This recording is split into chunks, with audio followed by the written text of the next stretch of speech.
Hello, vintage board gamers. Today we're going to take a look at Sunken Treasure, and I'm going to show you how to make some repairs if necessary. Some people get the game and the motor isn't working. So we're going to troubleshoot a few common issues with the motor and easy ways to repair them. And we're going to use these materials. Some tinfoil, the D batteries that go with the device, and then a 9-volt battery and a little bit of WD-40.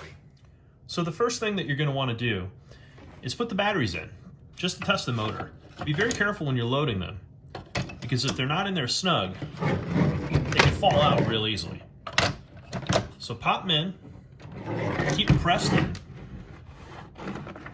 and then you can use the tester on the wall to see if it triggers the device. Looks like my batteries are fine.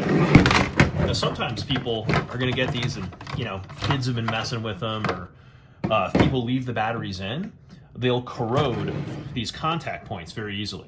So what you may need to do is either bend them into place so that they're making more firm contact with your batteries, or you're going to want to use a little bit of tinfoil. I wedge it on either end. Sometimes these contacts are completely rusted away, and so long as you can just make a little tinfoil contact with one of the wires, it'll continue the circuit and it should work. But I always like to, especially in vintage devices where the plastic's brittle, the metal could be, already compromised.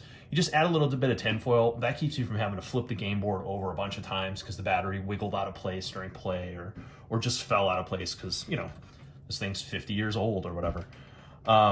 So the next thing you want to do is you can test the motor using a 9-volt battery. And if you're able to make contact, it should do this.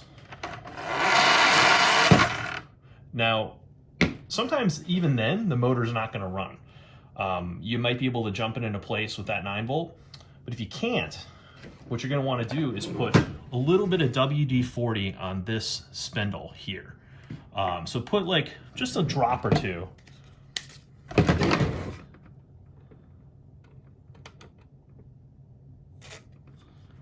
All right. And then clean up your work so that you're not dripping grease everywhere. And then if you can, grab that little end with the tweezers or pliers and spin it a few times, as many times as you can. What that's going to do is help the oil penetrate through the motor and actually make it work. So then, once you've oiled the motor, hit it with the 9-volt battery again, see if you get a contact. All right, perfect. So that's how you're going to restore one of these.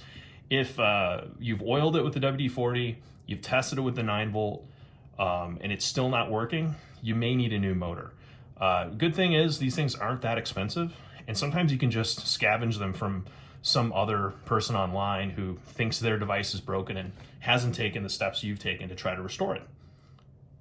Thanks for watching the video, everybody. If you like this video, like, comment, and subscribe. Thanks.